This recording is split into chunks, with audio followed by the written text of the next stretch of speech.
What's going on, everyone? So the San Antonio Spurs are still active in trying to carve out the roster. They still have that open roster spot. Be interesting to kind of see what they end up doing with said roster spot. But also there's things of like, hey, how is this team going to shape up? What is the long-term answer with this team? Right, you kind of look at particularly the guard position. You have several guards that probably not going to keep all of them at some point. Not necessarily saying that they're going to trade everybody this season or anything like that, but you could look to maybe go get some young, versatile, athletic, kind of two-way upside and potential guys, right? Maybe use a little more wing depth. You have several guys that could slot in to the 4. They could slot in 3 and 4, but it'd be nice, and I've talked about, to get kind of that another like 6'7" versatile kind of slot in 2 through 4 for you, but somebody that's young, that makes sense, that you can kind of grow with the team, that's going to be cheap, right? Somebody that, can kind of play a particular role on the defense side of things. Remember, Brian Wright himself really talked about and tried to hit home that, like, hey, we're trying to create this defensive identity, trying to be one of the better defensive teams in the league this year. And one player that I'd really like to see the Spurs at least throw their hat in the ring on is Olivier-Maxence Prosper. So here's the thing.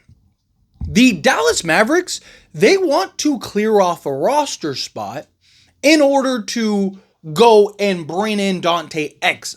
That's the goal. That's the plan. They don't want to give up assets, though, because they don't really have any, right? Like, you just saw Highsmith go to the Brooklyn Nets, and the Miami Heat had to give up a second in that trade. Dallas doesn't really want to do that, so they're kind of looking to, like, hey, what if we just kind of give you a young guy and Prosper, right, that you can kind of have to development team, and they're trying to find that team. And so if you're the Spurs, I don't hate the idea of just like bringing in Prosper, right? Like, you could, so a couple of things. One, there's reports that if they can't trade him, they might just stretch and waive him, right? Because they could basically stretch him over 3 years and pay him $1 million a year. So if they were to do that, I would love to just bring him on and sign him. Talk about a 6'7", athletic, versatile, can defend 1 through 4. Talk about a guy 6'7" with a 7'1" wingspan. He has a 40.5-inch max vertical and just turned 23 years old. So he's young, he's athletic, he's versatile. He already gives you NBA level defense, right? The 3-point shooting, he's not a great 3-point shooter. I'll go over his stats here in a little bit, but not a great 3-point shooter, but he also hasn't had the volume. Right, he's only played 92 games total and is averaging 1 attempt per game. So that means, like, unless he is absolutely lights out, right, from 3-point range, he's going to have a poor 3-point percentage, because, like, if you miss 3 in a row over a 3-game span and you only get 1, you have to now make 7 in a row in order for you to do that. Like, imagine if you just every day went to the gym, shot 1 3, and then went home.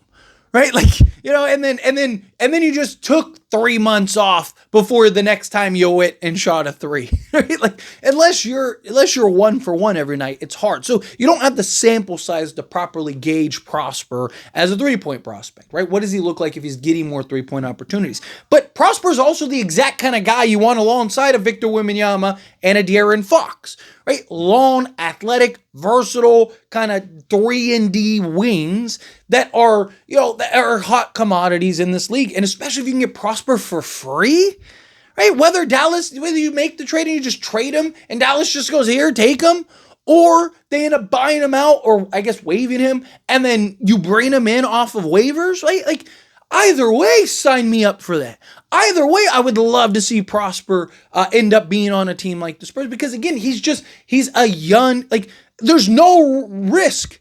It's about as low risk, high reward as it gets. If it works out, now you look like geniuses and you just got yourself a 6'7" versatile wing that you can have on the roster long term. If it doesn't work out, who cares? You got him for free. You cut him, you let him go, and at worst, he's the 15th guy on the roster. Sign him to a non-guaranteed deal if you have to, right? Like, to me, I just look at him and I'm just like, he makes so much sense for just a long-term answer with this roster. And that could also open up the potential and make it more easier, like I mentioned earlier, where it's like clearing some of that log jam, right? Maybe consolidating some guys to now go make a bigger splash trade, a bigger move, because you have a guy in Prosper who can slot in basically 2, 3, or 4 for you with that size. You got guys like Carter Bryant that can slot in. Like, you have several guys that can kind of fill in that goal, that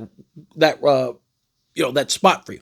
But This year, he's making $3 million on a club option. Next year, he'll be making $5.2 million on a club option, and then he's a restricted free agent. So you'd have full control over him for the next handful of seasons. Probably be cheap for probably, even into his next contract, probably isn't going to be a ton. Right? So it's what you need, right? I've talked about this Spurs team is going to get very expensive very quickly. Right, so you need young, cheap, versatile players that can kind of grow with the team, play a role, slot and be a role. Is exactly the kind of guy that the Spurs themselves have said, like, hey, we want to be that defensive team. Prosper gives you that defense side of the ball. It's just the offensive side of things that are a little concerning. It's the offensive side of things that are like, ooh. But let's get into the stats here a little bit. So, like I said, last year 52 games played. 4 games started, 11.2 minutes per game. He's averaging 3.3 field goal attempts, shooting 40.2% from the floor. From three-point range, on, like I said, 1 attempt, he's shooting 23.5%, which, again, by no stretch of the imagination is good. The previous year, he shot 29% on 1 attempt. So for his career, he's averaging 1 attempt, shooting 26% from three-point range. Right? But you got to keep in mind, he's only played in total 92 games. So that means at most he's taken 92 threes.